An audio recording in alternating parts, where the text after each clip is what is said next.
നമ്മൾ 2025 കടന്നു. വരാൻ പോകുന്നത് ചില പ്രോമിസിംഗ് സിനിമകളാണ്. അതും മോഹൻലാൽ ആരാധകർക്ക് വലിയ ആകാംക്ഷ നിറയ്ക്കുന്ന പല ചിത്രങ്ങളും അദ്ദേഹത്തിൻ്റെതായി എത്തുന്നു. അതിൽ തന്നെ ഏറ്റവും ആകാംക്ഷ എമ്പുരാനാണെന്ന് പറയുന്നതിൽ യാതൊരു സംശയവുമില്ല. എമ്പുരാന് വേണ്ടി അതിശക്തമായി തന്നെ അവർ കാത്തിരിക്കുകയാണ്. സിനിമാ പ്രേമികൾ ഈ വർഷം ഏറ്റവും ആകാംക്ഷയോടെ കാത്തിരിക്കുന്ന റിലീസുകളിൽ ഒന്നാണ് എമ്പുരാൻ. പൃഥ്വിരാജിന്റെ സംവിധാന അരങ്ങേറ്റ ചിത്രമായ ലൂസിഫറിന്റെ രണ്ടാം ഭാഗമായ എമ്പുരാൻ മാർച്ച് 27 തിയേറ്ററിലേക്ക് എത്തുക. ചിത്രത്തിലെ അഭിനേതാക്കളും സാങ്കേതിക പ്രവർത്തകരിലും ചിലർ ചിത്രത്തിന്റെ വലുപ്പത്തെക്കുറിച്ച് ചില സൂചനകൾ നൽകിയിട്ടുണ്ട് എന്നല്ലാതെ ചിത്രത്തിന്റെ പ്ലോട്ടും മറ്റ് കാര്യങ്ങളൊക്കെ സസ്പെൻസ് ആയി തന്നെ വെച്ചിരിക്കുകയാണ്. ഇപ്പോഴിതാ എമ്പുരാനെ കുറിച്ച് മോഹൻലാൽ പറഞ്ഞ ചില കാര്യങ്ങൾ ശ്രദ്ധ നേടുകയാണ്. ഹോളിവുഡ് റിപ്പോർട്ടേഴ്സ് ഇന്ത്യക്ക് നൽകിയ അഭിമുഖത്തിലാണ് മോഹൻലാൽ എമ്പുരാനെ കുറിച്ച് ചുരുങ്ങിയ വാക്കുകളിൽ പ്രതികരിച്ചിരിക്കുന്നത്. ആക്ഷൻ, ഡ്രാമ തുടങ്ങിയ ഒരു കൊമേഴ്ഷ്യൽ ചിത്രത്തിൽ നിന്നും നിങ്ങൾക്ക് പ്രതീക്ഷിക്കുന്ന ഘടകങ്ങൾ ഒക്കെ ചേർന്നതാണ് എമ്പുരാൻ. പക്ഷേ പ്രധാന കാര്യം ലൂസിഫറുമായി എമ്പുരാനെ താരതമ്യപ്പെടുത്താനാവില്ല എന്നതാണ്. ആദ്യ ഭാഗത്തിൽ നിന്നും തികച്ചും വ്യത്യസ്തമാണ് രണ്ടാം ഭാഗം. അത് ഞങ്ങൾ ഉറപ്പുവരുത്തിയിട്ടുണ്ട്. മോഹൻലാലിന്റെ വാക്കുകൾ ഇതായിരുന്നു. പൃഥ്വിരാജ് എന്ന സംവിധായകനെ കുറിച്ച് മോഹൻലാൽ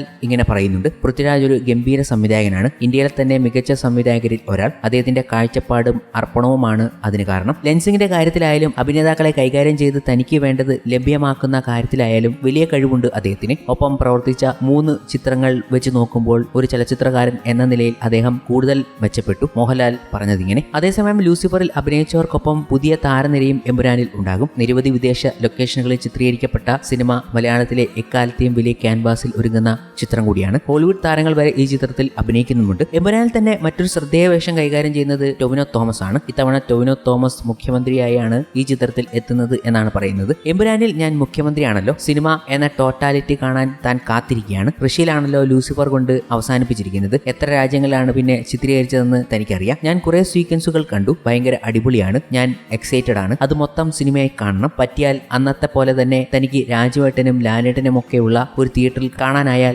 ഗംഭീരമാകുമെന്ന് നടൻ ടൊവിനോ തോമസ് അഭിപ്രായപ്പെട്ടിരുന്നു. ലൂസിഫറിന്റെ രണ്ടാം ഭാഗമായി എമ്പുരാൻ സിനിമ മാർച്ച് 27 റിലീസാകുമ്പോൾ പ്രതീക്ഷയിലാണ് താരത്തിന്റെ ആരാധകർ. സ്റ്റീഫൻ നെടുമ്പള്ളി എന്ന ഋഷി എബ്രഹാമായ ചിത്രത്തിൽ മോഹൻലാൽ എത്തിയപ്പോൾ ആഗോള ബോക്സ് ഓഫീസിൽ 150 കോടി രൂപയിൽ അധികം ബിസിനസ് നേടി ലൂസിഫർ തിളങ്ങിയിരുന്നു. ലൂസിഫറിലെ സ്റ്റീഫൻ നെടുമ്പള്ളിക്കായിരിക്കില്ല രണ്ടാം ഭാഗമായ എമ്പുരാനിൽ പ്രാധാന്യമെന്ന് റിപ്പോർട്ടുകളുണ്ട്. ഖുറേഷി എബ്രഹാമിന്റെ പിന്നാലെ സഞ്ചരിക്കുന്ന കഥയായിരിക്കും എമ്പുരാന്റേതെന്നാണ് അപ്ഡേറ്റുകളിൽ നിന്നും മനസ്സിലാക്കാൻ കഴിയുന്നത്. ഖുറേഷി എബ്രഹാമായ ലൂസിഫറിന്റെ അവസാന ഭാഗത്ത് പ്രത്യക്ഷപ്പെട്ട മോഹൻലാലിന്റെ എമ്പുരാൻ സ്റ്റൈലിഷ് സിനിമയായിരിക്കുമെന്നാണ് പ്രതീക്ഷിക്കുന്നത്. സംവിധായകൻ പൃഥ്വിരാജും മോഹൻലാൽ നായകനാകുന്ന ചിത്രത്തിൽ നിർണായക വേഷത്തിൽ ഉണ്ടാകുമ്പോൾ ഗോവർദ്ധനായി ഇന്ദ്രജിത്ത്, ജതിൻ രാംദാസായി ടൊവിനോ തോമസ് തുടങ്ങിയവരും മറ്റ് പ്രധാന കഥാപാത്രങ്ങളായും ഉണ്ടാകും എന്നാണ് വ്യക്തമായിരിക്കുന്നത്.